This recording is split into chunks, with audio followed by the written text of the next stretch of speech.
Porke ganun is uunahin na natin siya. No? May line, may nakalinya pa rin. Pero bahay po ni Jessalyn, deserve din pong matulungan. O bahay. Matagal na ba ito, Jessalyn, bahay niya? Matagal na rin to? Tingnan nyo naman, oh.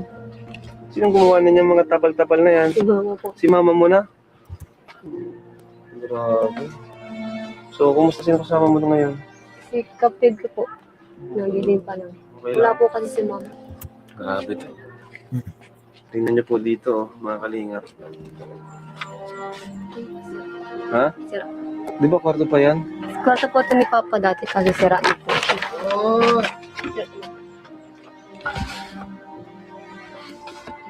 Grabe talaga ang buhay natin dito sa Pilipinas. Kaya buti na lang may mga charity vlogger, no? Na yung iba minamasama pa. Pero ang layo nilang naman natin makatulong. Siyempre sa pamamagitan ng pag-vlog. Okay, so dahil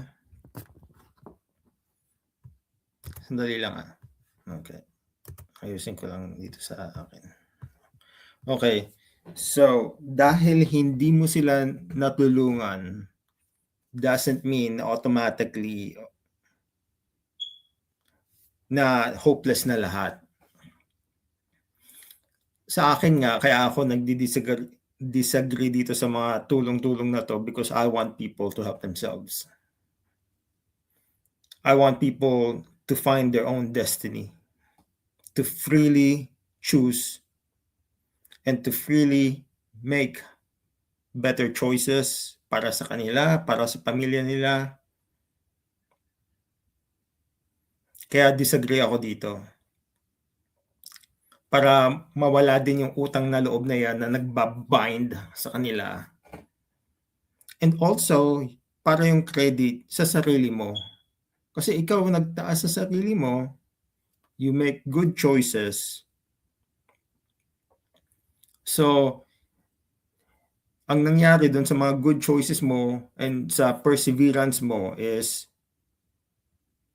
you made a good life out of it. Napabuti yung buhay mo.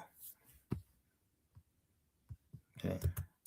Natin, hindi naman tayo mga politician para makapaghatid ng mga tulong na di na kailangan ng pag-vlog. Pero every time na nag-vlog tayo, nagpapaalam naman tayo sa kanila na ito ay ma-upload sa YouTube, di ba? So, yun. Wala na rin tayo maupuan dito. Yung ilaw nyo, tinan mo. Dito na tayo, sa labas. So, yan, Jessalyn, di ba, last time na pumunta kami dito is yung burol lang yung papa, no? So, kumusta naman ngayon na buhay nyo? Gusto ko kamustahin mula nang nawala si papa mo. Hindi, okay lang. Huwag kang mahiya sa amin. Mahiya ka? Bakit? Huwag kang mahiya sa amin kasi mga kuya mo kami dito. Yan, kami sina J. Brad, sila Norman, Ate Chuck mo. Kumusta kayo? Tensya ka na sa tanong ko medyo gusto lang talaga kitang kumustahin kasi alam ko, nakita kita, nakangiti ka, nakangiti, pero alam ko may mga pinagdadaanan ka rin. Alam ko nagiging way mo lang yon para makalimutan yung mga pinagdadaanan mo. At masaya nga ako kasi may mga kaibigan ka na nakakaramay mo. Di ba? Natutuwa ako kasi may mga kaibigan ka. Nakikita ko na mabuti kang tao kasi ang dami mong kaibigan. Dahil marami kang kaibigan doesn't mean na mabuti kang tao. Kasi marami ding drug dealers, marami din silang kaibigan, maraming corrupt politician, marami din silang kaibigan.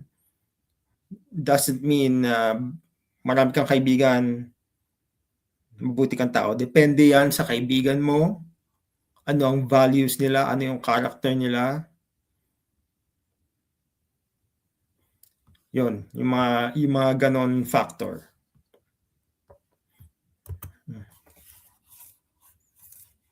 Diba, isa yun sa para sa akin lang para sa akin, kapag marami kang kaibigan, maraming nagdadamay sa'yo, parang ibig sabihin yun, para dumadamay sa'yo, yes, pero depende yun sa mga values ng kaibigan mo, kung maayos ba yung mga values nila, yung character nila, yung mga choices din nila. I mean, kung kaibigan mo, isa lang yung maganda yung values, isa lang ang maganda ang character, tapos lahat sila mga basura, eh magbibigay sila sa iyo mga advice, mga basura din. Tapos yun ang magiging mangyayari. Depende na lang sa iyo kung sa sarili mong values, sa sarili mong character, kung sino ang sa kanino ka makikinig. Sa akin, ano yun, sign yun na isa kang mabuting, ano, kasing kaibigan na nakikiramay sa'yo. So, kumusta ka, Jessamine? Kumusta kayo, family? Okay naman po. Okay naman po sa ngayon. Pero, lagi ko po kasi ni Papa nangyayipag si Papa. Napapanagnipan mo siya palagi. Ano yung mga ano, Yung ano po, yung napapanagnipan ko po, lagi po siya nagpapaalaga sa akin. oh, grabe yan, no? Kaya, yun din po yung kaya po lagi akong nakalaati siya. Sabi na eh, tama ang hinala ko. Kasi yung po mag-isa sa boarding. Sabi ko na. Alam ko, napapanaginipan mo siya. Siguro, may gusto siyang sabihin sa'yo. Ngayon na lang, siguro, di natin alam kung nandito siya or na mapapanood niya to, malalaman niya to. Ano yung gusto mong sabihin sa kanya? Para naman kahit pa paano. Sobrang linis ko na all si Papa. Gusto mo. Hirap talaga mawala ng tatay, lalo na kung babae. Close pa sa kanyang ama. Ilang taon na si Papa mo? Bata pa. 64. Pero close talaga kayo ni Papa mo. Hindi po kami close kaya yun po. Yun na yung parang ano mo, yung parang gusto mo pa siyang makaklose sana. Yung nga laban lang, Jessalyn, makatatag ka, pakalakas ka kasi malaman si Papa mo, may mga natitira pa dito mga kapamilya mo, kapatid mo. Okay. Hindi na sa akin to eh. This is not me kung anong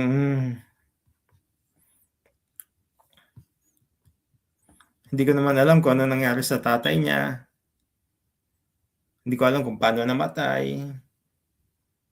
Hindi ko alam sa sitwasyon nila. I mean, alam ko mahirap sila. Pero, yun nga, kaya ko lang naman to ginawa is yun nga, sinasabi ko sa simula na hindi kasi maraming yung mahihirap na hindi natulungan nila Kuya Val na umayos ang buhay. Tapos, hindi dahil mayaman ka, maayos ang buhay mo. Na marami kang kotse, marami kang pera, maayos ang buhay mo. Pwede rin basura ang buhay mo na mayaman ka. Pwedeng mahirap ka pero maayos ang buhay mo. Wala maayos ang mga desisyon mo. Pwedeng baliktad. Mayaman ka na magulo. Pwedeng mahirap ka na maayos. Okay? So, ito lang yun nga eh. Kasi pinapakita kasi na automatic hopeless na ang buhay ng mahirap. Hindi naman hopeless ang buhay ng mahirap. Kailangan talaga na tulungan mo ang sarili mo para maayos ang sarili mo. And you do that by making good choices. Katulad, for example, okay, mayaman ka, tapos 10 ang naanakan mo. Oh. Siyempre, most likely, maubusan ka talaga ng pera. Kasi you have to pay child support, tapos iniwanan mo sila. Tapos hinahanapan ka ng child support, siyempre, maghihirap ka talaga at magiging magulong buhay mo. Yung mga ganong klaseng choices, basura talaga. Tapos, hindi na. Baka kasi umaba tayo eh. 10 minutes na ako eh. Pero yun lang naman po. Hopefully na maintindihan nyo na kayo kailangan magtaas sa sarili nyo.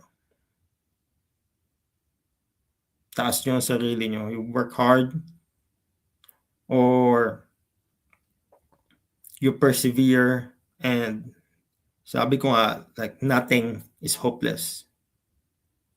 Sabi nga, natatandaan ko yung sa Lord of the Rings, yung sabi ni ito pakita, sabi ni, sino ba to? Lord of the Rings.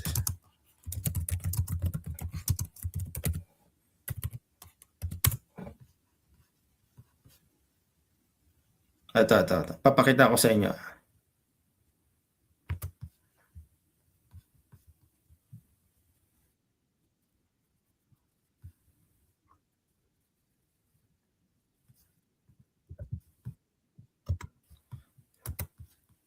Tatanggalin ko ito, papakita ko sa inyo.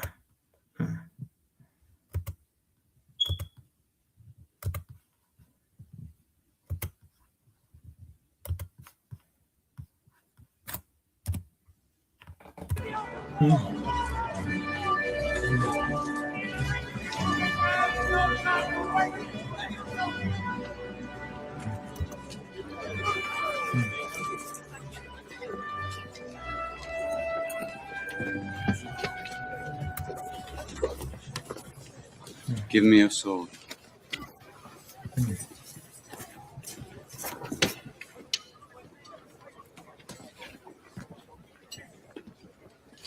What is your name? Hallis, son of Hammerlane.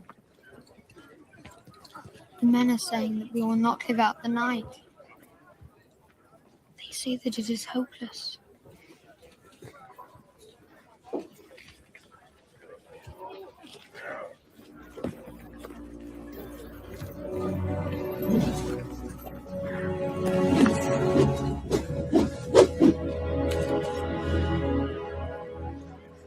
This is a good sword. Halith, son of Hammer.